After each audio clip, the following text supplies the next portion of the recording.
Hello, hello, Andre, Paradis. Welcome to Mentally a Badass. I'm so happy to have you today. It's an honor to be here. Thank you. Yeah, absolutely. So I'm excited to have you. And before I clicked record, you said we're a great fit, and I totally agree with you on that. Anyway, so before we get into it, like every Mentally About Us episode, I always like to go deep into my guest past to Mm. create a foundation, so my listeners can understand you as a person first before we get into all of your wisdom. So today we are going to be talking about like relationship, you growing up with your parents, and having an absent father and overprotective mother because same. So I feel like we can totally relate to that. So let's get into it. So let's talk about your relationship with your parents. So actually, they were both completely absent. So Okay. yeah, my mother was just like, so my dad worked a lot, so he's an entrepreneur, so he was missing in action and kind of left us with her. But my story in my family, five kids, I'm number four, and Catholic family, and they don't use contraception. They use the rhythm system. They had a plan of having a kid every 3 years, right? They were planning on six. So all I can tell you is I came 2 years after my sister. So I was an accident, which my mother resented the heck out of. Like, Mm-hmm. resented being pregnant. Because I kind of ruled the rhythm. They were building the house. Mom was the type of woman who'd be on the roof, like with a hammer kind of thing. She's this petite little woman, but she was kind of a badass, right? Into like just stepping in when she was needed. And also she's pregnant, right? Doing the construction of the house. And she's puking for the entire 9 months. So kind of hating being pregnant, right? Which I'm pregnant, like it sort of imprinted on me, like she hated me. Mm-hmm. Right? And I was born with that kind of, you don't belong here, you're not supposed to be here kind of feeling.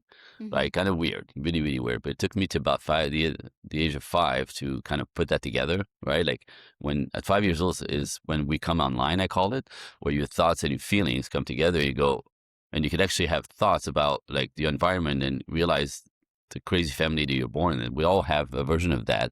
Some Mm-hmm. people have much worse traumas, right? So I'm kind of like, okay, I've been obviously born in the wrong family. These are not my people. They don't like me. I don't like them. I'm not supposed to be here. So that's how it started. Mm-hmm. Kind of a kick in the head at five. Yeah. But both of them were completely absent. Like she was overwhelmed and trying to be the perfect mom, but with that, like she'd be more interested in ironing our underwear than having a conversation with us and even being nurturing. Kind of disconnected woman in a lot of ways, definitely emotionally. Mm-hmm. And so that was a setup there that was really strange as a kid. Yeah, I mean, every kid being born, they want to feel loved. I mean, that's just like any human being. Okay, yeah. So let's get into yeah, we talked about your relationship with your parents and you said that they're both absent. You give me like a no, you said that about like laundry and how Yep. she ignored you. Can you give me like other examples of how it made you feel like you weren't wanted? Like I said, I was born with that feeling. Yeah. She never explained to me. I was actually in my early 20s when I confronted her with that Mm-hmm. darkness, that hole in my heart, that how come I was never privy to your affection, your love, and attention. My little brother was overwhelmed with her attention, love, and affection. Like Mm-hmm. she was the baby. He got three times what everybody else got. I got not sitting right next to him, right? So it took me to my 20s to have the conversation with her. Said I was a mistake. They were overwhelmed. She was overwhelmed. Dad was not here. She was completely carrying the load all the time. He never supported her as far as like discipline. My dad worked like 16-hour days. He was never there. So Mm. she carried the five kids on her own, right? And she was overwhelmed. But she also had this thing where it's part of their culture, maybe the religion.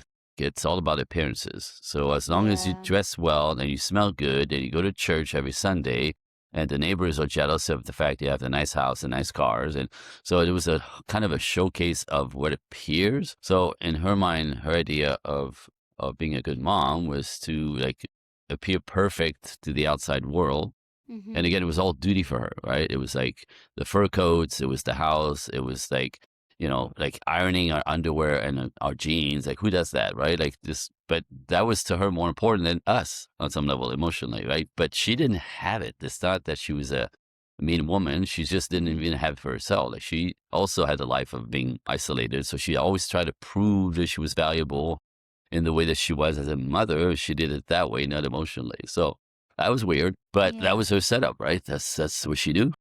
Yeah, it's kind of like doing the best you can do with what you know at the time. Voila. Yeah, absolutely. So when you approached her in your 20s and then she didn't, I guess, I guess have the best response when you were chatting with her, right? Like what you didn't expect. So get this, I was on the road. I was traveling at the time, Mm-hmm. and so I was a part of um, a show that we're on the road for 3 months, and we have 2 weeks off, and went back on 3 months, right? So I did this for like almost 2 years, and so on our 2 weeks off, because we're traveling, we didn't have apartments, we didn't have place to, you know what I mean? Like everything was like we're floating. Mm-hmm. So every time we had a 2 week break, we'd fly to Hawaii and just spend 2 weeks in Hawaii and get back on the road. But the tour was like we toured by tour buses.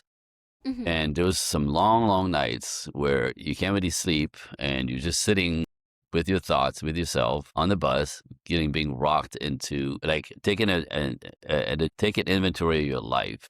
And all I could tell you is on that tour bus, on the third round or something, I had spent my entire life ignoring that hole in my heart Mm-hmm. from 5 years forward, right? And so when I ended up having space to be with myself and not distracted, I realized the hole in my heart was even bigger. Like over the years that I ignored it, it didn't get better. It grew like a cancer. Mm-hmm. So I found myself more devastated, more out of sort, more confused, more like, what the hell happened? Like, what is wrong? What was wrong this whole time? How do I not take this personally? I need some answers. I need some. Did she never hold me? Did she never kiss me? Did she never take care? Like, she didn't really. Right, but I mean, I'm talking like I have memories as an infant. Mm-hmm. I couldn't reconcile what I was feeling, and so what happened even before to. I mean, so that was my question. Oh, I literally everybody went to Hawaii, and I flew back to Montreal. On that flight in, I just called her and I said, I'm coming in this day, whatever. Can you come pick me up? Oh, I'm still traumatized by it. I can feel the tension in me just coming up right now. So Mm-hmm. that oof. So as I'm getting closer and closer to Montreal and knowing I was going to see her, I hadn't seen her in years, right? Mm-hmm. It's I completely disappeared, really. I remember thinking, if she laughs in my face when I ask her what happened, like this hole in my heart, this my entire life, if she laughs in my face, I may just drop dead on the spot. I think it's going to break my heart, and I'm not Mm-hmm. going to recover. I'm just going to literally just fall on the floor. Mm-hmm. So as we landed, I got more and more freaked out, and I was pale, and I was dry mouth, and all this stuff. And I get off the plane, I see her, and I thought I was gonna wait to get in the car, get somewhere, and I couldn't. So I literally pushed her in the chair at the airport as I got off the plane, and I said, "You need to talk." Mm-hmm. And then I started explaining kind of what I explained to you from as far as I can remember, and what the hell was wrong with me, and what the hell happened, and you know but I can't even look at her because I thought if she laughs in my face, literally, I'm gonna drop dead. Like, Yeah. so, and I'm crying at the airport like a little kid, Mm-hmm. 26 years old, for God's sakes, and I trying to get some answers, and God, I get still. So when I was done, whatever take the time that took, right, I looked up and she's in tears, Mm-hmm. not laughing, not saying you're crazy. I don't know what you're talking about, right? She's in tears, and she's like, she admitted what had happened. She admitted the circumstances. I didn't know about the house being built when she was pregnant with me. I didn't know she was sick for 9 months through that pregnancy. Like, I didn't Mm-hmm. know the circumstances. You know what I mean? And she says, I often, would be aware that I'm not paying attention enough to you. You were the most sensitive of all of them, and I was the busiest in my life. Your dad wasn't there. I Mm-hmm. was struggling with everything. The good news is I went, instead of collapsing and dying on the spot, it kind of healed me probably about 50%. Like all of a sudden I couldn't take it personally, right? She didn't do it to me. It was Mm-hmm. life circumstances, right? Which literally healed me like 50% on the spot. And the rest was the rest of the journey for me to heal myself. But Yeah. that was like a heart stopping moment. I'm a little bit weirded out right now just remembering. I remember her face. I remember the airport. I remember, anyway, that was intense. But I needed some answers because Mm-hmm. I couldn't go on with a question.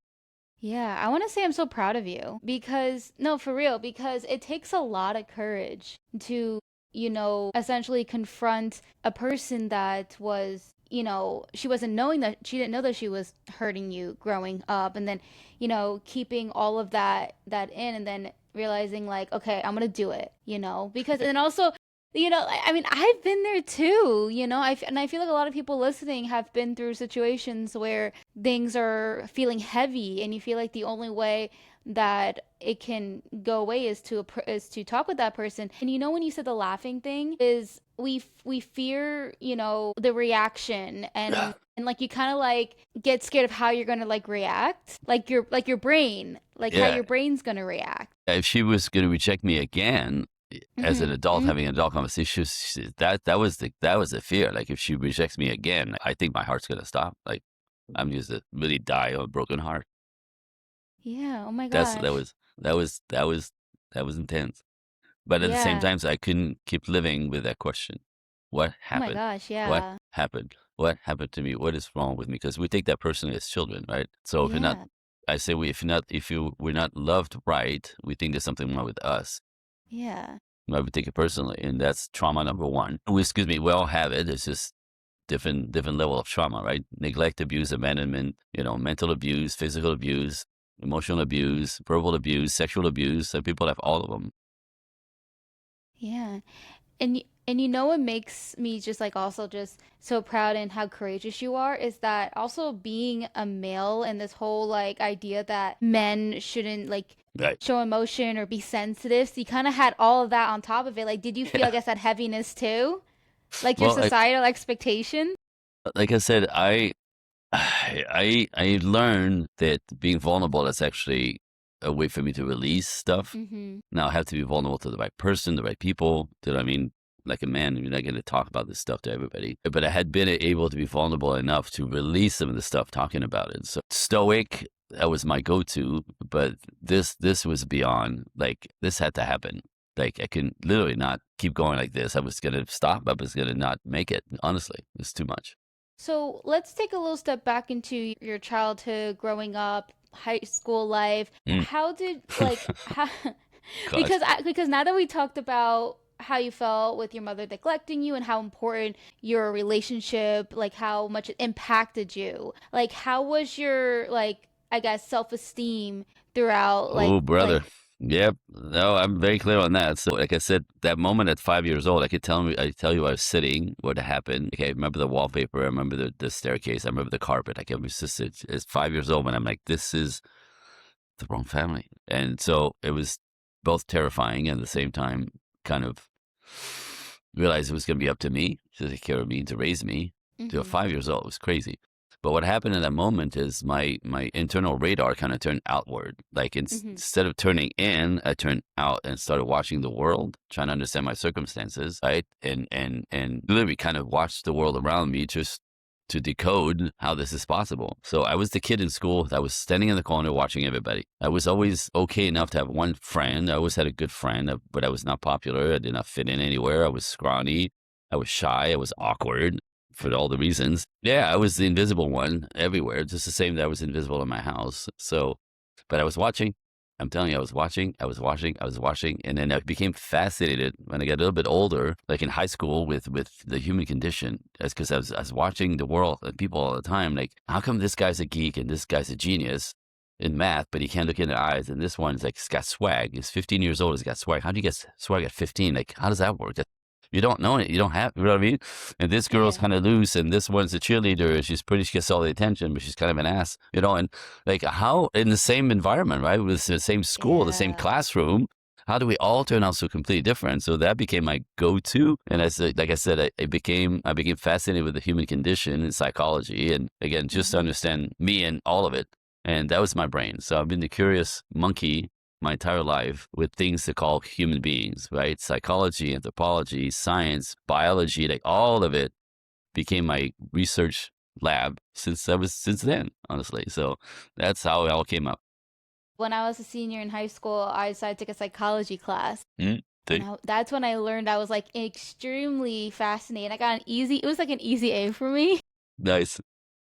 And then now, like I said, I interview like so many people and I just love hearing everybody's story and how like different backgrounds, but we're also different, but also similar at the same time. We react the same to different traumas, so, and we kind of Yeah, no, it's fascinating because there's a instinctual survival thing that kicks in when Hmm. we weren't loved right? So make decisions about the world, people, life, and ourselves. Now, whichever these four turn out to be becomes your life. Like set up at 5, done by 7 years old. That's wild to me. Yeah. Wild And to me. also just thinking about 5 years old, 'cause I do know that like when you turn 5 years old, that's when you pretty much become conscious Yep. of like you being alive, unless you had like a super big trauma before the age of 5. But I've Right. interviewed people who bad stuff happened to them when they were like 3. But yeah, I can't even remember my first like when my first memory is when I was 5 years old. But like you know what I really kind of want to talk about is identity. Hmm. Like, what is your take? Like, did you struggle with identity? I personally struggled a lot because I was severely bullied when naturally my brain's developing. Hmm. So you kind of like lose of who you don't even have a chance to understand like who you are. So For did sure. you struggle with identity? Oh my goodness. I didn't know who the hell I was. I had no idea why I was here. I didn't know what I was capable of. I didn't know why I was here. I was completely confused. And all I do is, but get this, this is interesting. I went to, my dad provided really well. So I went to a private um, high school that turned into, connected to college back east. So you could take ballroom dancing for PE in that school. Like, talk about fancy. Mm. And again, I was the guy who's invisible always. Mm-hmm. Now I'd moved from that school to this new school with, finishing senior high into college. And so we had to, just like in college, you could sign up for your classes up front and you pick your classes and you teach whatever. So that day we were signing up for all the courses they're going to take. This young girl comes to me that I remember her from the other school, but I didn't know that she knew I was alive. I mean, I was invisible, but this cute little thing comes up to me. She goes, "Oh my God, oh my God." And she goes, we could take ballroom for PE, but we need to like register as a couple. Do you want to dance with me? Mr. Invisible gets asked to dance, this cute little thing. All I'm thinking is, um, I get to hold her in my arms. Yeah, I'm 15 years old. Yeah. So that was a yes. And all I could tell you is a week later or so, we're in class, first class. I've never been in dance class in my life. I've never been anywhere in my life. I've nothing. I don't know who I am. So all I can tell you is I'm holding her in my arms. And the teacher, first thing he taught us is a male teacher. Excuse me. He taught us cha-cha. Now, unbeknownst to me, whatever I saw, I could copy it instantly. I could just do it.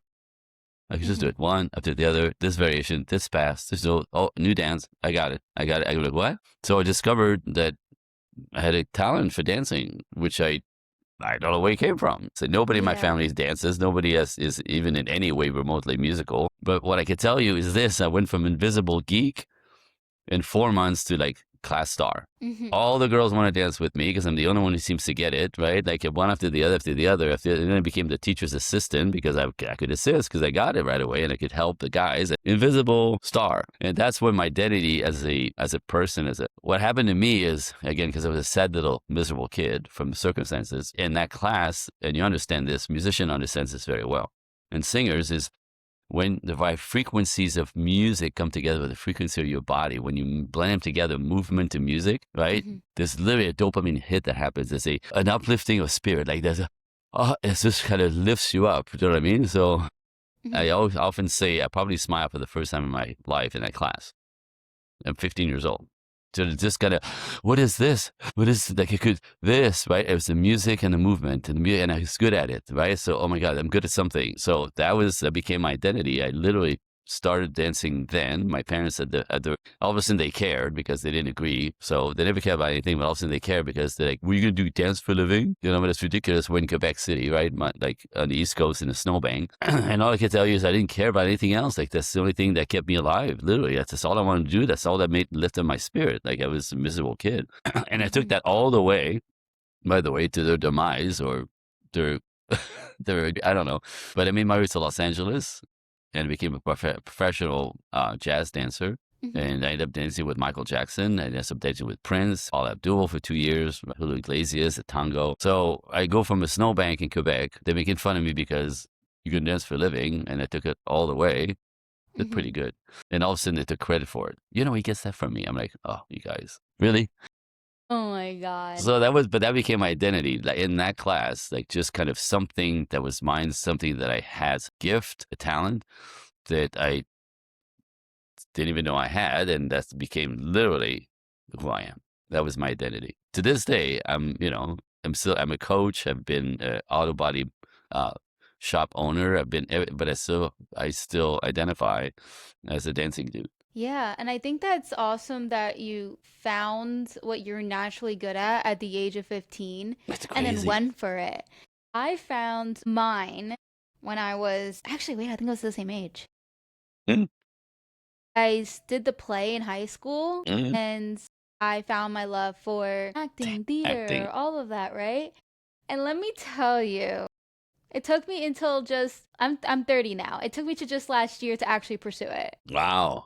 Okay. Yeah, I actually did try to pursue when I was 17, but then like right then my self-esteem wasn't there. I didn't think I was like good enough. Like, oh, who am I to go into like acting? Like I took classes in New York as I lived near New York then, and I was just pretty much ran the other way after the showcase.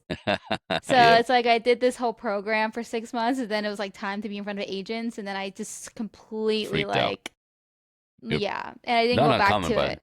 not Hmm? uncommon, by the way. It's not uncommon. Yeah, yeah. But I just like, after all the years I took for like, healing and self-esteem and confidence, now I'm like actually doing it now. Yeah, yeah, yeah, yeah, Um, yeah, yeah, I'm in the beginning stages, but yeah. like I've finally like realized, and it actually helped me with my identity, like Of course. understanding like who I am and you know but I appreciate sharing that. And I did see when I was like looking more into that you dance with like Michael Jackson and all, like that's really cool.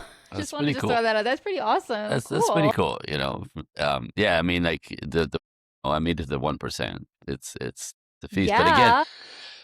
but I mean, I had it obviously somehow inside of me. Like I was, whatever talent that is that was developed and cultivated all the way to the top. That's all I wanted to do. That's my only reason to get up in the morning. I actually heal my brain.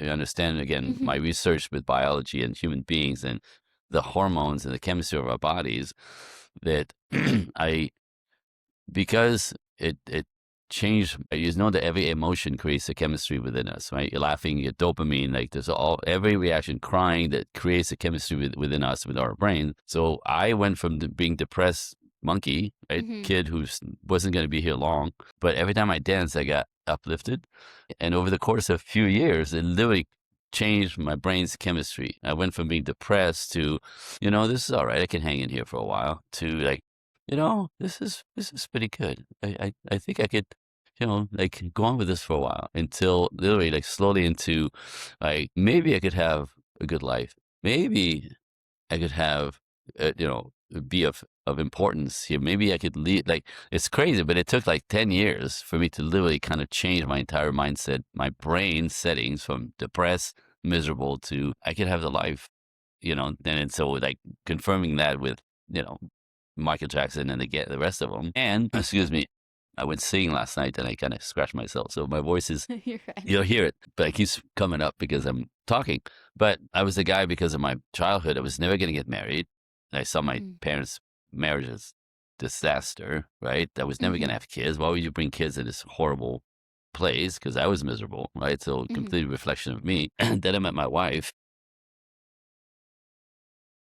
I love and your reaction to that. well, because a guy who was never, I said my entire life, marriage is stupid, it's a piece of paper, no one needs that. Like my whole life, till I was like, Hmm. till I met her at 26. And as I heal my brain through dancing, as I heal myself, I heal my heart. There was now space and room to be loved back. Oh my God, I'm gonna cry. Can I just like jump in real quick? When you know what I'm thinking, what I kind of catched on to here is one thing with your dancing is that it helped you feel seen. That right, but actually gave me an identity as well, right? I went from invisible to seen, sure, but also made it gave me an identity. Like this is Yeah. what I could do. Gave This you what you is, needed too. you know what I mean? So yeah, Yeah. and then I meet her. Oh my God, right? And she was one of my students. Oops. I mean, where else are you gonna meet somebody, right? 45 beautiful girls in my class twice a day, right? Because in the world of dancing in Los Angeles, right, you perform, you teach, you travel, you perform, you come back, you teach. You know what I mean? That's how you fill up your schedule in between, you know, uh, gigs. So I was teaching, and she walked into my class, and Within 2.5 minutes, that was it. I was done. Put a fork in me. That's my woman right there. That's my girl. Now, I didn't have this is my wife thing because I didn't believe in that. Mm-hmm. 2 years later, she never said a word. It was not her idea. It was all me. She never brought it up. We were together 2.5 years, and I had this urge. This woman she just loved me like unconditionally. I could be fat, I could be bald. Like she didn't care. Like she just saw my spirit, my soul, I guess. And so I've never experienced that ever. Mm-hmm. And without expectations, without conditions, she just loved me. And so it kind of melted my heart and a whole other level. And it became important. All of a sudden, this guy said, "This piece of paper is stupid." I wanted to make it official. I wanted to tell the world that I found an angel and I Mm-hmm. wanted to claim her. And I'm gonna tell you one thing. And then I thought, like, so if it's just a piece of paper, then what's the big deal, dude? I Mm-hmm. just right? It completely changed my like all by myself, but because of her. And I'm gonna tell you one thing: the piece of paper changed everything, absolutely everything for the better. Because right before that, it was just me and her. It was me and Mm-hmm. her doing life, having an adventure. After that, it became us. After Mm-hmm. that, I took it upon myself, and I was responsible for us, our lifestyle, our safety, right, her well-being. So I had to get a better car. She was traveling a lot at the time, and she had a little crappy car. I'm like, that's not good enough for her. Like that's not for safety. And then like it woke up part of me, instinctual, that I didn't know I had. And this Mm-hmm. beast kind of slowly came out, provider, protector, provider, protector, provide, protector, right? And create a lifestyle that I decided was appropriate for us, which is elevated. Do you know what I mean? And so Yeah. this magic happened just by making a commitment and taking that responsibility, and just triggered all my go get it instinct. It was fantastic. So I became more successful. Mm-hmm. Right? I got to Michael and all these guys right after we were together. So she kind of like boosted that, you know, that possibility that you got this, you could totally do this. Go ahead. I believe in you. Go. You know what I mean? So she believes in me. How can I doubt? When, like I said, all the big stuff happens on the other side of that because of her. And Yeah. then and then the guy was never gonna have children. She's gonna ask you that. Again, not her idea. She was a ballerina, by the way. She's a ballerina since she was 6 years old. So, babies could ruin her body and her career, Mm-hmm. right? Because we're both working in the industry with different jobs, because different abilities. But yeah, so she was not interested in ruining her body. She's like 5'7" and, 120 pounds, all tall and lean and beautiful. And, like, so even that for her was scary just to think about having a baby. Like, that was not part of her original plan. But at one point, we married a couple of years, and this thing started pulling in my heart. And I met my kids in a dream, like one of those lucid dreams that like felt like weird, like real. Yeah. And I remember me meeting both of them. We're standing by a lake somewhere. I don't remember the place. I wasn't familiar with the place, but my son is 2 years old, and my daughter is like just barely standing, and I'm holding their hands, and I met them in the dreams. I'm like, okay, well that's something new. That's Your interesting. whole Like, life is just unfolding yeah, and and changing. despite me on some level, and sure enough, we had my boy and my girl, a son and a daughter, just like I seen. Again, the projecting me forward and bigger and more powerful and more providing, protecting, right? All instinctual stuff got through the roof, and turned me into a machine of providing, protecting, but glad to do it, honored to do it, happy to do it. Not like this is so hard. Why is it on? It just being able to do it is such a huge honor, and best thing I've ever done is find my wife and have good children. Hands down, best thing I've ever done. Yeah. But from where I came from was unthinkable. Yeah, it is truly such a gift to find somebody who really completely changes your life, like a full 360, brings out the best in you. And I like how you were saying how all of your instincts like came out because in reality, like first you've, confronted your mother and that helped heal you, and then you met your wife, and now this heaviness is Lifted not lifted. And then straight now up. you could be like I was Yep. gonna say not being human now. I mean, you're human, but you know what I I mean. know, I Like, know. Like actually really being present and in at cause, I want to say at cause of my life by choices, not just being run by this old story. that was Yeah. that was destroying me really slowly. I didn't think I was going to be here long. I did. Yeah, no. I mean, I totally, get that. I mean, obviously we don't have the same story, but we do kind of have similar themes in our life where which by the way, I saw you had this thing on your website called like phase one, two. Was it phase one, two, Yeah, yeah, three? yeah, I love that because yeah. I literally always say there's a Justine 1.0, 2.0, Straight up. 3.0. I think I'm on like 4.0 right now. Yeah. And that's what you mean with your face is so, oh my God, I would love like when I read that, I'm like so relatable. I'm like, that's literally me. And I guess I just didn't say phase one, two, and three. I always said like 1.0 and Yeah, yeah, yeah, everything. yeah. That's cool. I like that So too. yeah, oh my God, I love how like we both like align in that way. And before we get into, your decision of, your coaching and your relationship coaching, why you getting into that, I just have to ask, Okay. how did you go from dancing to like auto mechanic? Well, I okay. feel like I need to ask this question. I'm No, really no, it's a good curious. question. 'Cause people used to say like, when I was a dancer, I opened a shop in Los Angeles. My dancer friends are like, how are you doing that? Like, how are you that guy? And when my clients would find out, in the shop that I used to dance with Michael, they go, wait, how the hell did you get to be here? Like, how was so it's a legit Yeah. question. So I had, there's four boys in my family. I have three brothers. My sister's right in the middle. And my dad was own a break and muffin shop. I mean, my dad was a car racer when he was younger. My dad was into cars, into cars, into cars, into cars. He fixed cars, right? I remember like being a little kid with a screwdriver under a car in the lift at his shop. And he did really, really well. Like I said, he ended up with a chain of shops. But what we did as a group, one of the ways that my dad was present is, it's September when all the new lines of cars come out to the dealership, the New Year's model, always Mm-hmm. celebrate September, where we go to all the dealers and check out all the cars, the boys and dad. So I could tell you, like this year model, because the headlight is different than the year before model. Like I'm talking like General Motors, Ford, Chrysler. Like all we did is focus on cars because we were car crazy.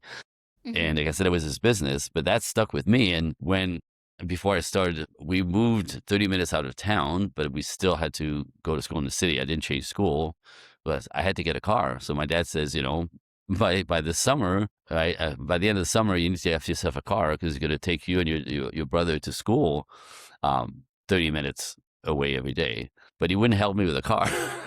I'm 16 years old. I have like $700 to my name. He goes, "You gotta get a car. I'll help you like fuel it up and get you back and forth." So I started doing auto body work on Mm-hmm. junker cars. To get myself a set of wheels. And that summer, God, it's so crazy. I bought this old piece of crap. Actually, my brother gave it to me. It's an old Buick that was kind of cool because it's 2-door, right? It wasn't a 4-door grandma car, but it was like a silver color and faded. And I thought I can't be seen at school with an old faded Buick. So I could, anyway, so I tried starting body work on it and do some rust work. And I didn't know what I was doing. So at the time, we spent our summers and our weekends in the country, right? Because the house 30 minutes away was literally in a country in a small village of 3,000. So in the village where we're there as, weekend travelers and summer dwellers, there was a little old man with a little body shop. He was by himself. His son didn't want to be part of the business. He did everything alone in his little shop. So I literally showed up all summer, every day to apprentice with him. He taught me everything about cars, body work on cars, right down to painting, right, over the summer. And I ended up painting my car freaking funky and sporty and had my personality. It was like custom by me, color stone, like two-tone with a stripe and whatever. Mm-hmm. So I knew how to do that and always been a car crazy. So when I decided to stop traveling, because the moment we decided to have children, I was not going to be traveling Europe when my kids are born. I was not doing that. I was not going to be the absent father because Yeah. that's what I experienced. So I had to pivot my life completely. Phase two is told my agent, I'm not traveling outside of Los Angeles. So if Mm-hmm. the job is not in LA, don't submit me for it. I'm not going to go. And she's like, are you Mm-hmm. crazy? Right? I'm like, no, I have a different plan. I'm starting a family. And that's when I opened the business. But I knew this business. I'd done this business. It was in my bones, a teenager. So that's how it happened. Like I just literally just That shift makes gear sense. from it just shift gear into, but the magic of this is I used to travel the world trying to get, to work. And now I'm very proud of this. I in Los Angeles, for God's sakes, I was 6 minutes away from my house was a shop, 6 Hmm. minutes in Los Angeles is unheard of. You 6 minutes, I'm sure, right? yeah. And so the shop is 6 minutes away, but because of that, and because of the way I set it up, it allowed us to obviously build a family and buy a home and all that jazz. The shop was 6 minutes from my house, and the kids' school was 2 minutes away, 2 blocks away. So by design, because that was important to me, both me and her were at every recital, every school parade, every whatever, right? The two of us in the audience for both of them the whole time Hmm. because I set it up that way, right? So that was phase two of my life. It was a life of cars for many, many, many, many years. And so that was that's how we get to phase two. It makes sense, especially with you telling the story, like with the whole going, because I mean, settling down when you're having kids, especially with your backgrounds, Mm, like everything connects. Because yeah, when I first read yep. on your website, I was like, that's kind of It's weird. random. Like, I mean, I didn't think, I mean, I don't want to say weird, but like, I was like, that's kind of random. I'm That's definitely feel like I complete. have to Two, ask him yeah, what's the backstory. two different worlds for sure. Two different Yeah, worlds. I was like going dancing to mechanic. I know, Okay. I know, I know. But again, like I said, it was for the sake of Oh, being of local course. and present. And I could do both. I Yeah, could do I both give you very well. so much kudos to that because, not a lot of people would do that. And you're giving your children the life they deserve because you don't want them to experience how you felt. Exactly. And I I think mean, that's amazing. I'm glad yeah, that you did that. me too. I know you're in phase 3 of your life right now with your coaching, but do you still have Yeah. that like business, the Oh, well, mechanic? get this. So I did it for 22 years now, Okay.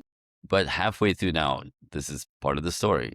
And like, so I've been doing personal development since I was 23 years old. I never stopped trying to find me, trying to discover me, trying to like, fine tune, trying to get bigger, better, kind of all of that. And that was all before the big jobs. You know what I mean? Like just trying to, who am I really and what am I here? And so even though I dance, right, like is it feasible? Can I make a living? Really, like all that. So personal development, my whole life, like radical all the time. My friends would say, "So hey, you want to hang out at the beach this weekend?" I'm like, "Well, no, I'm in a workshop." They go, "It's so weird. Like, what the hell are you do?" Like, because that's before it was even popular, right? Personal development was like weird, Yeah. right? Weird. I'm like, you guys go have fun on the beach. I'll learn some stuff, and I'll see you on the way down as I'm going Nice. up. Yeah. So get this. So years and years and years of that kind of stuff. At one point, I was in Northern California on a business workshop to kind of raise the roof on my production at the shop. I'd taken it as far as I could with this brain, right? And Mhm. I wanted to break through the glass ceiling with productivity. So of course, I'm in a 3D workshop in San Jose, California, right? So on the flight back to LA, we're sitting 200 people on the plane, and I'm sitting in a 3-3 rows. You know what I mean? Like 3-3 Mhm. seats kind of thing. And I end Mhm. up sitting with a couple that I met in the workshop. I'm thinking, that's so odd. Like, of all the rows, I'm sitting with these two, like 200 people on the plane. I'm sitting with these two. I'm like, oh my God, that's so cool. Blah, blah, blah. Excuse me. And at one point, as we're flying in, she says, what do you do next weekend? I go, next weekend, I'm free. Why? She goes, do you want to come to a workshop? It's on me. I'm like, of course. Like, I said yes before I even knew what it was because these things can be expensive. I'm going to learn some stuff. That's my brain. I want to learn and curious about everything. Mhm. Right? Of course. And then I say, so what's it about? And she's like, oh, it's called Understanding Women. I can see where the transition is You here. see what happened? Now, again, that's the last time that something happened in my life that I thought was random. I thought life was random and I was a lucky guy because I was a lucky guy. But that one, I realized, oh, there's something bigger outside of this. There's something leading this. There's a direction here. And when you connect the dots, right, from back to, I'm like, I think I know where this is going. This is beyond me without even knowing it. Yeah. So sure enough, I went to the workshop. I thought it was going to be cute. I thought it was gonna be cute. I was always attracting sweet women like my wife. I never did the big crazy stuff my friends did with the girls. I never did the yelling, the you're, and like none of that. That's good. I attracted sweet women. So now I'm like, oh, I want to spend a weekend in a workshop. I'm like, okay, so whatever, right? It's gonna be cute. So I said I was gonna go, so I went. But that's what changed my whole my trajectory of my life because I realized in that workshop, I literally came off my chair like 6 or 7 times, like just fell off my chair. Excuse me, understanding like how different we were in it. I've been watching people my whole life, so I knew we were different, but like that kind of, oh my, And at the end of the workshop, I realized that my brain was all over the walls. I just couldn't believe what I learned and realized I knew nothing about women, which is very interesting to me because I thought I knew something. but it also meant I knew nothing about my wife. And by then, we have two little kids. We're doing fine. I don't need this information. We're not in trouble in any way. We're doing great. But I realize it's what I don't know that's dangerous. What I Hmm. don't know that I'm doing to her because I'm a man and she's a woman and she sees and understands and filters things differently. All my siblings, I have four of them, all divorced two, three times, ruined their Hmm. families over and over. I have everything. I have my family. I have my angel. I have my kids. I have my house. My life is working. But I realize I don't know what I'm doing here. Really, I really don't. And I thought the thought of being a statistic because I didn't know. No way, Jose. So I jumped into that company's entire curriculum. I did like I think maybe 11 workshops, and I went back after you pay for them. You could assist to be in the space, Hmm. right? Because you could hear the workshop again, you can learn it again. It's actually different teachers, so you learn different things, different questions, right? And all I can tell you, the more I learned, the more I realized there was more to learn. So after that company, I ended up with Dr. John Gray, Mars and Venus, Esther Perel in New York City about intimacy and love and dynamics and relationships. Shanti Falma, South Love and Respect. Dr. Pat Allen, he is a family child marriage counselor in Los Angeles for 47 years. Her last year, I was with her for 3.5 years. She's the last time she offered that program, semi private. Everything she learned in the past 47 years taught me and like three other people semi privately for three and a Hmm. half years. So I have the compilation of her life's work, Shanti Falsman's work, Hester Perel's work, Alison Armstrong's work, and Dr. John Gray's work, plus my avalanche of research that never stopped. So that's how it happened. So originally, I was doing all this for us, just for us, so not to be a statistic, Hmm. but it exploded. So as I had both businesses for like years, and I was obviously pulled in this direction, I thought I was trying to keep the body shop as like a ATM machine, right? You can own businesses and not run them. Yeah. I tried for 5 years, did not work. Like Hmm. it was impossible to get me out of the numbers didn't work. And then the business kept growing this way and this one kept growing. So then I'm trying to like pull one direction and they both went. So I almost died. I work, I work like nobody works running two full-time businesses. That's rough. And I realized at one point, it was going to kill me and they couldn't run without me. So I bought the property, I owned the shop plus the property and the rights. So I ended up selling everything just to do this full time. Yeah. It had done its time. It had done this thing, allow me to raise my kids and buy a house and get settled solid.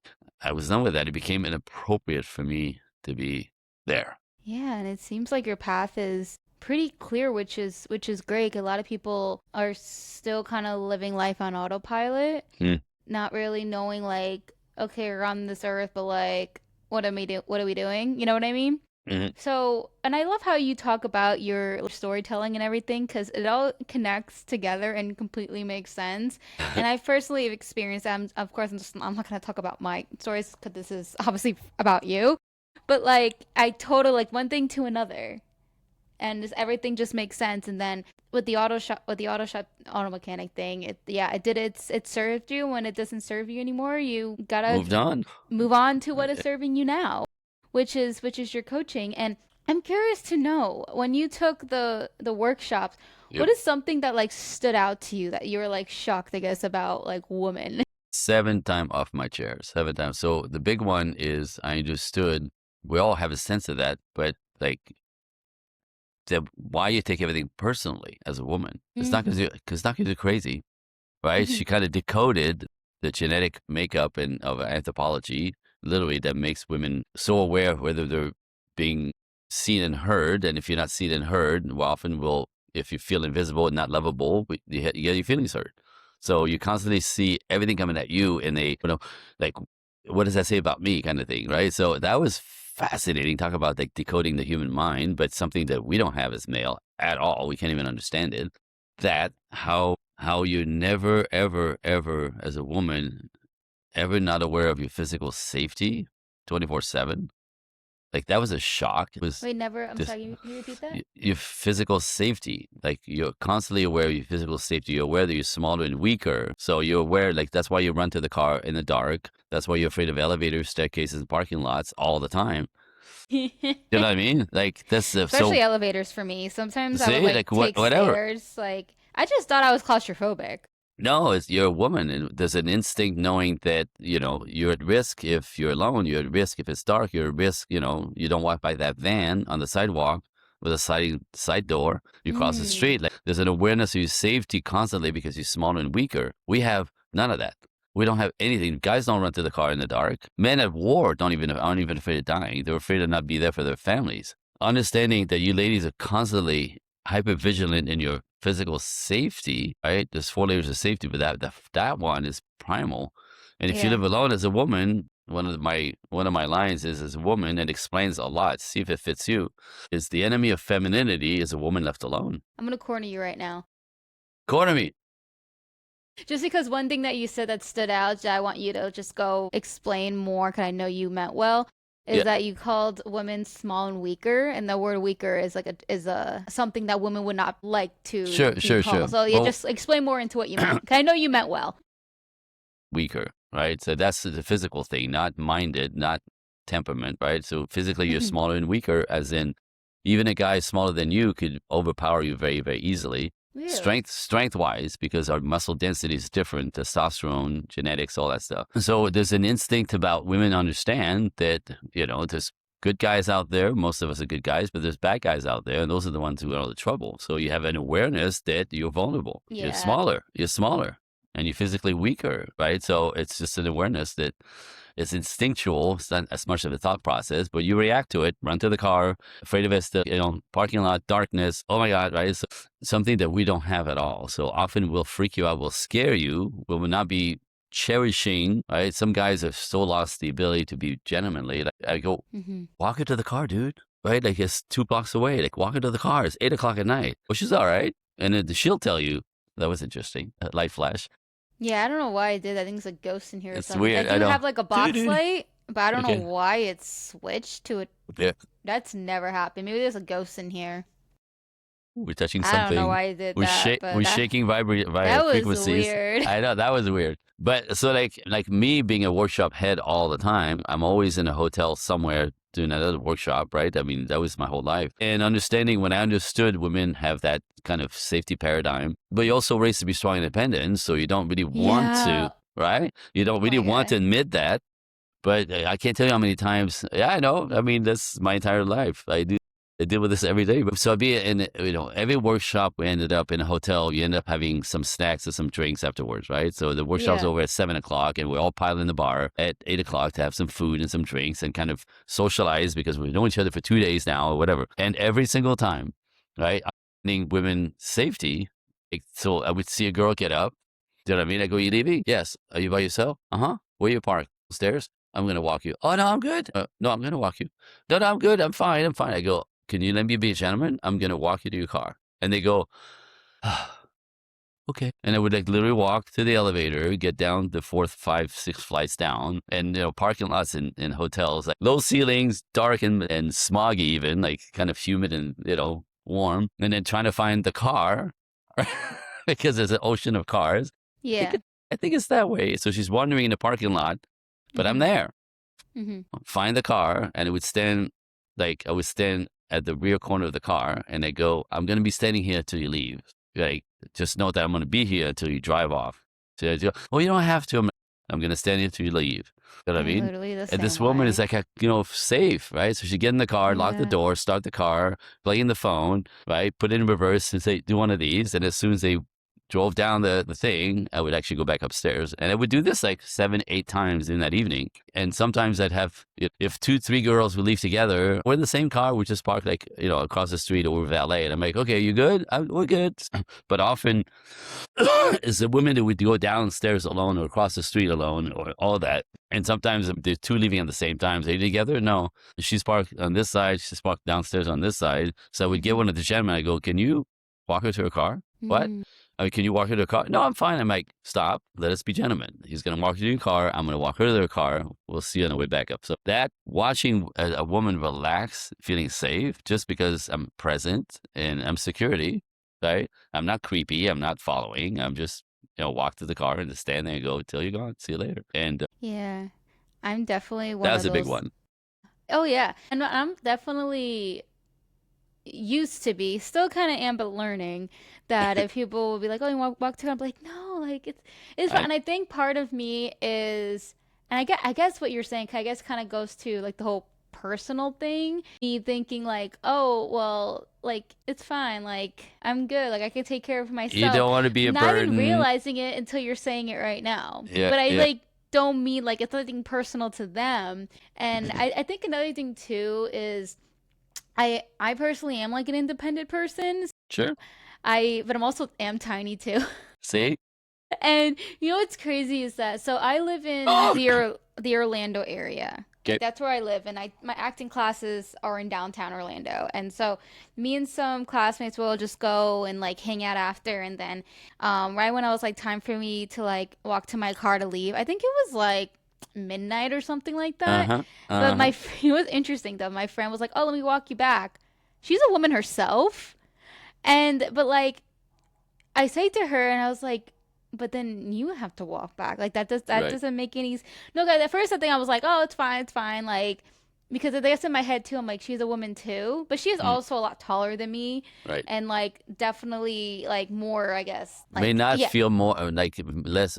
She's probably not feeling as vulnerable as you are being little.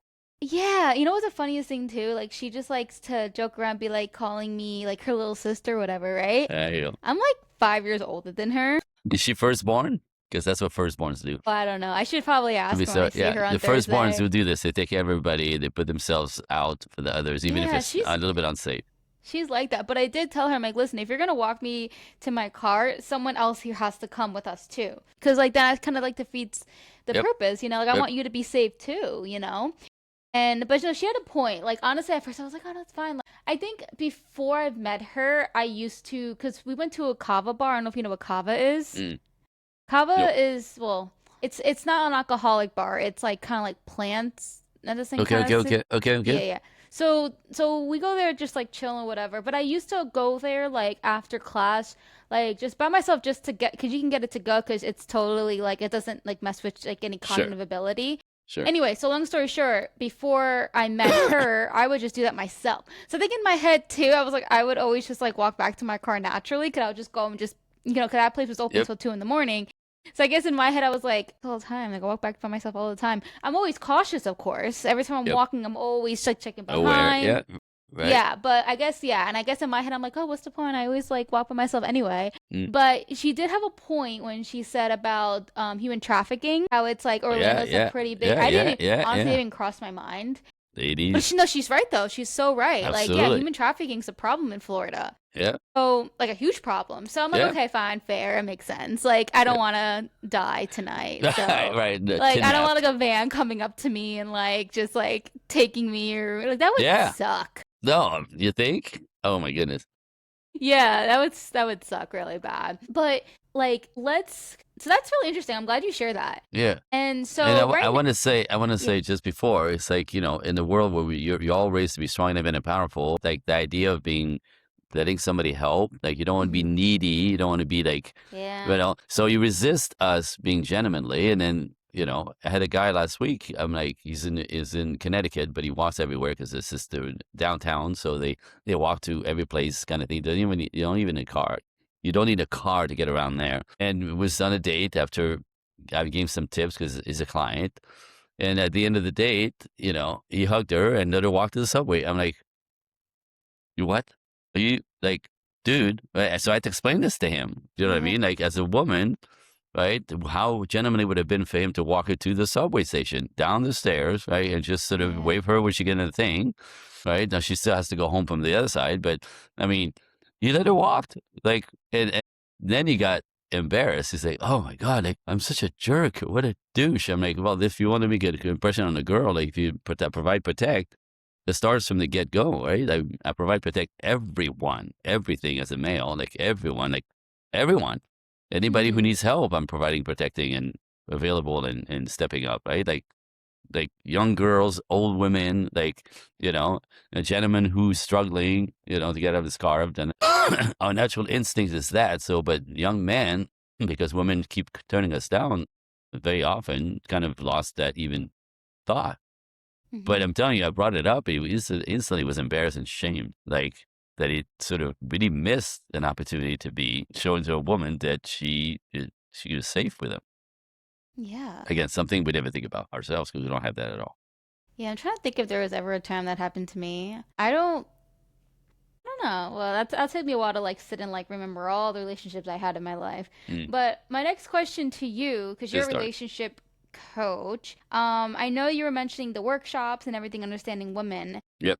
So essentially, this goes into you just making a decision to be a relationship coach. So how come you chose this career path? Because I feel like the information you have could be used in different career paths. So why did you choose relationship coach? I mean, that's the one that I saw worked the least. So get this. When I had the shop and I'm doing both, right? Mm-hmm. I'm the guy. I'm the kind of guy that people just open up to. That's been like this my whole life. Mm-hmm. For some reason, I'm safe to talk to. People, that complete stranger will tell me their whole Oh lives. my God, You are we like too? the same person? Apparently, it's a It's like rapport an aura, thing. maybe. Yeah, it's a rapport thing. People feel safe with us because we're open energetically, and apparently, just like Yeah. they somehow feel that you and I won't judge them. I quite, there's a. I looked into this a little bit as rapport. People are comfortable with us. They feel safe without us meaning having saying anything. Yeah. Excuse me, my throat. So what happened is I'm at the shop, and people would drop their cars off. And next thing you know, somebody's crying at my office. I'm like, oh, okay, so I closed the door, you know, and it was so common. The staff, my employees knew if the door's closed, don't come in. Somebody's crying, right? Okay. Yeah. So it kind of, that's how it kind of fell out. And it was also always relationship stuff. It was also relationship stuff. It was always relationship stuff. And Yeah. that's the most challenging for humans because there's personal relationships, there's family relationship, there's children, relationship with your parents, right? There's all these business relationship, right? Work relationships. But the ones that are most challenging is the love dynamic because there's a lot more juice Mm-hmm. on those. You get your feelings hurt harder, you fall in love Mm-hmm. harder, right? There's your heart's in their hands, so there's a lot more swing back and forth. Where somebody at work doesn't like you, you go whatever, right? But if you come home and your boyfriend is ignoring you because he's mad at you, oh shit, right? Like, your heart goes in your shoes, and now we have a problem. Like, oh, to me, is the juice that's behind relationship dynamics, and then the confusion in our society where we soften the men and we harden the ladies, trying to even out the playing field. I Mm-hmm. get that. That makes sense. But it actually makes things on a different level more complicated. So I was trying to help people decode that because that's what I saw Mm-hmm. constantly, right? Beautiful, independent women who make good money or independent, right? Have careers and jobs and all that stuff. Oh, you can't get a date? What's wrong? Like, what's wrong with me? Like, I'm lovely. I have money. I have a car. I have a house. I make Mm-hmm. 6 figure. I'm independent. I'm no trouble. How come nobody wants to date me? I go, well, you're in your masculine energy, and masculine energy men Interesting. don't really like that. See it? Mm-hmm. So if you're too much of a boss, right, you're kind of pushing away the men who want feminine warmth. So again, it's the yin yang of nature. So this is the nature part of my work. So in a culture where we all push you to be strong, independent, and you end up feeling lonely, abandoned, and nobody cares, because energetically you're pushing the masculine man who is looking for feminine women away, and then you attract the boys, I call them, the feminine man. We're so proud of you and your job and your right. Like they want you to be because they want to like spoon the dog, smoke a joint, write their music, right? So they want to be taken care of as softer men, been shamed out of the masculinity. So we kind of flipped the script a lot, and the confusion that it brings, and frustration and anger on both sides. So that's how kind of I kept getting pulled into Ah, that because that's what kept coming you at have a me point. all the time, I think I got all real the time. lucky.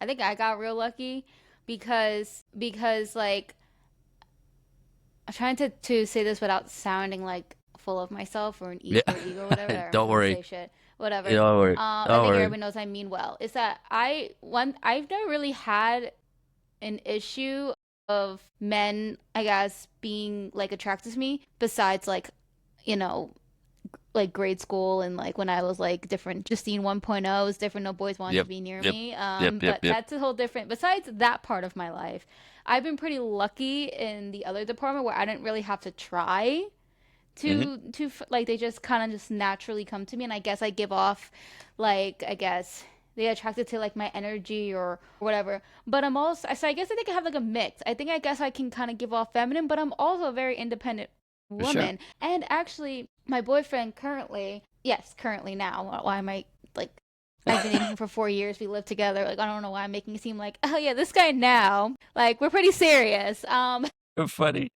You're funny. him next door listening to what I'm saying. Like, Yeah. anyway, my point is that I before him and I started dating, I he literally started dating a girl who was going into starting their own social media management business, doing this. Like what I do, I give off like, independent and things like that. But I also, I guess naturally, I'm not like a closed off, if that makes Obviously. No, sense. that makes complete sense. Yeah. In my Yeah. world, we both have both energies, right? But if Yeah. you're too feminine as a man, you get put in the friend zone and women don't feel safe with you. If you're too masculine as a woman, the masculine men that you want find you irritating. So we both Yeah. have both. So what happens, my clients mostly are women who have been traumatized as children. So they haven't been able to really be vulnerable and then kind of grow into their natural femininity as teenagers. So they're kind of boss babes, but by default, they don't feel safe. They have to man up as little girls, 5, 6 years Okay, yeah. old. So they Uh-huh. end up in that mode of self-sufficiency and take care of myself and nobody's protecting me and safety I have to create myself. So become a masculine woman, even though the body's feminine, but right? And those, again, nature has it that we attract opposite. So if you're in a masculine too much, you only attract feminine men and you think that's man. That's not man. That's your radar. A masculine woman will attract a feminine man, a masculine man will attract a feminine woman, but women in the masculine want the masculine man because those are the guys that make you feel safe, except these guys don't. They find you irritating. Like you're My just like ADHD is like, we're colliding together. You know what I mean? So yeah. understanding my work is not about undoing who you are as a strong, independent woman. It's adjusting it when it's appropriate. A badass in my world is a woman who's got her shit together. Who can provide and protect for herself and make some money, all that jazz. But often when this is too overcalibrated, this part is neglected, and men don't see you. When you're in your masculine, you're an ice cube. You're invisible to us. You don't radiate the energy that makes us notice and pay attention. So all my Mhm. clients are stuck. It's like I have everything, nobody wants to date me.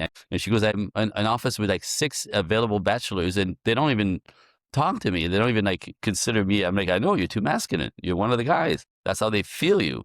Like your energy is masculine. You're not. They don't see a girl there. Right. So how do you cultivate that feminine side, right? And when you cultivate that feminine side, you could put your balls away, literally. Right now, Eh, again, you could do both during the day. So I always say you could be a boss at work all day long. Beautiful. If you know, the line that I use is leave your balls at work and show up in the world, in the world outside of work when you don't have to produce or compete into your open, vulnerable, warm femininity. And the man will go, hello, hello, right? You have to pivot. But no, we both have both energy. You have to really calibrate it. And sometimes trauma will throw us inside out. Same with the guys, the men who are too uh-huh. soft, too feminine, that, were traumatized because they didn't have a daddy role model. Right? Divorces create all kinds of terrible Mhm. things for young men. They don't have a role model. They don't know how to be men appropriately. You know what I mean? So they're feminized by mom. So that's what she does. That's okay. It's not her fault.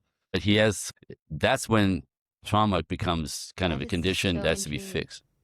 I, Yes. So, I want to pick your brain on something. I'm sorry, I'm like yes. interrupting. I'm just like, this is just something that, No, I love it. I love it. I'm watching right? your brain. Okay. I'm watching your brain tick and your eyes roll. And I'm like, oh, okay, it's working. It's working. Roll. My eyes No, and I rolled. kind of like, you're doing this, like, oh, like you're going back, like you tick, tick, tick, Yeah, tick, yeah, tick, because right? it's like I'm trying to my Yep. ADHD is kicking in. I'm just trying to Yep. figure.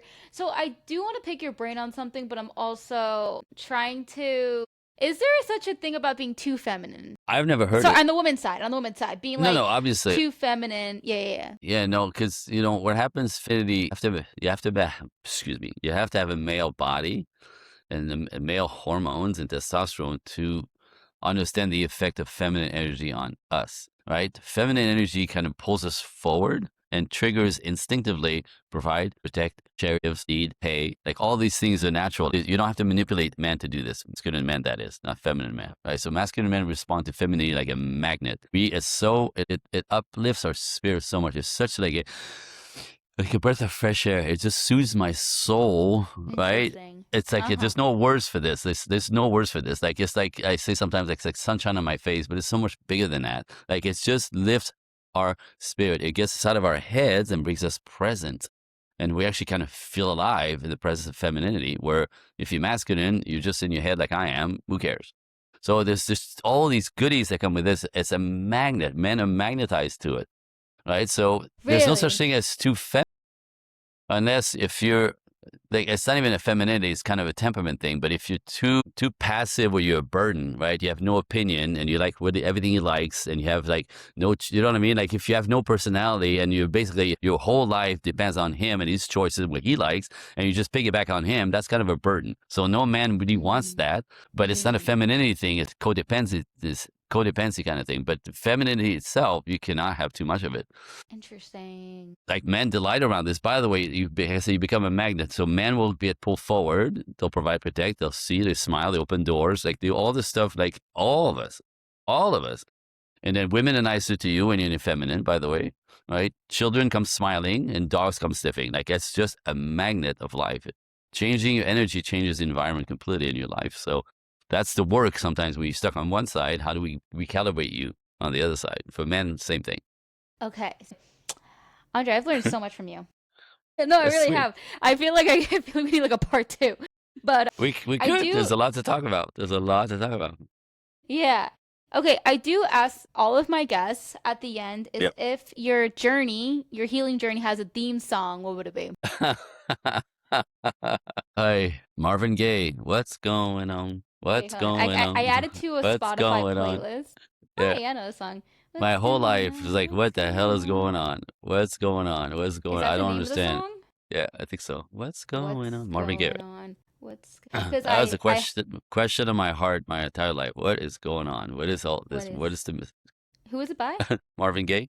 I think. Yeah. Marvin. Okay, I have a Spotify playlist. It's called Okay. the Podcast After Party. And so Yeah. it's curated by all of my guests. Okay. I'm sorry, my brain who's it again? I'm sorry. Marvin Gaye. It's a song from God, the Seven. Classic. Classic. It's the first thing that popped in my head. What's going on? Hold on. Yep. That's it. Yeah, I know this song. It's a good song. It's a classic, classic, Yeah, it's a classic. Beautiful classic song. song. Yeah, that's what I love about asking all my guests because everyone comes to different backgrounds, so that the playlist is like super cool. Nice. Yeah, so we add it to the playlist and then I would like promote it on like social media and it's like okay, cool. So I just added that on there. Okay, Andre, I think that we Yes. had We have a good I don't know chunk. why I'm laughing so much right now. I think I'm like getting like the adrenaline off this conversation, but I just want to say thank you so much for taking the time to come Sure. on to my podcast and Totally. being Thank you. vulnerable and telling your story literally in detail, which I love. That is something I truly love when guests get really into detail because I feel like I've learned so much about you and everything just like the whole picture, it's like everything just like aligns and makes sense. So I just want to say Hmm. I appreciate that. For sure. Now, I also have two gifts for you listeners, if that's okay. To what? I'm sorry. I have two gifts for the listeners. Okay. Yeah.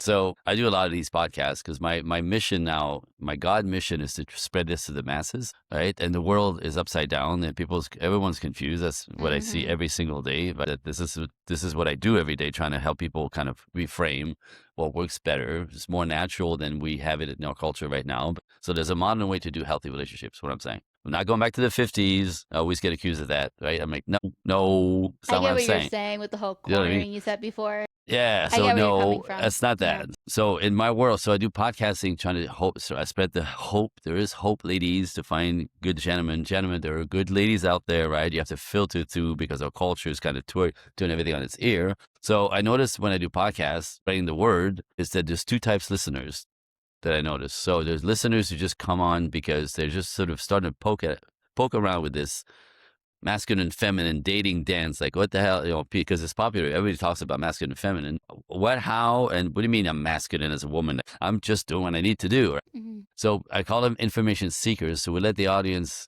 qualify themselves. So if you're out there and you're an information seeker, you're just starting to poke around at the work, I'll send you directly to my email. It's Andre Coaching, the number one at Gmail. ANDRE Coaching, COACHING, number one at Gmail. In the top, the subject box, if you write Irresistible Book by Information Seekers, I will send you a copy of my book that I sell on my website.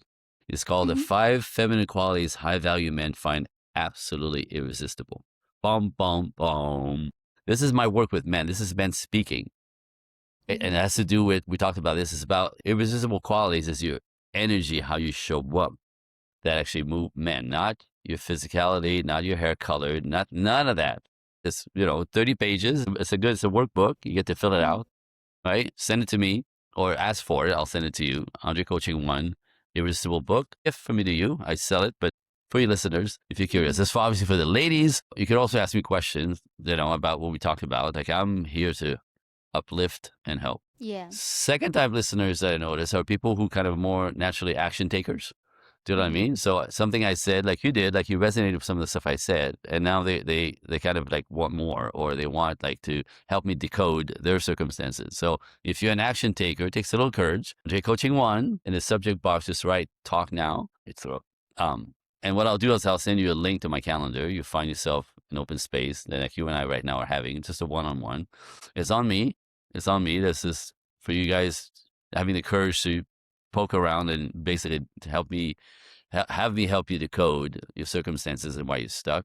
Mhm. In a call like this, you will discover what happened as a child. I do this in 15 minutes. I'm really good at it. 15 minutes will find where the wheels came off as a child, where you decided that you weren't lovable, you're not good enough, the world's a terrible place, you can't trust men, you can't trust women, like whatever that is, right? Because it's something we forgot. We're 5 years old, right? So we get to decode it, and you'll find out there's nothing wrong with you. You're just a product of your past. And Mhm. if you're not broken, just a product of your past, right? This could be fixed. That's part of the work. And then we'll talk about if you want to jump in, what that could look like, right? The small, medium, large ways to do the work, start doing the work with me. But it's an offer. But for some people, that call alone kind of changed their whole lives, understanding they're not broken. Mhm. You're not Yeah. broken. You're just a product of your past. So that's my offer for your clients. Again, same thing. And if you're a man, just email me. I got gifts for men too. Ask me a question. Challenge me, please. Trying to make me wrong. I'll back it up, right? But my whole concept is to activate conversation and help understanding all the confusion that's out there. Ta-da! That's all. That's very generous. What did I just say? Generous what? Try to get.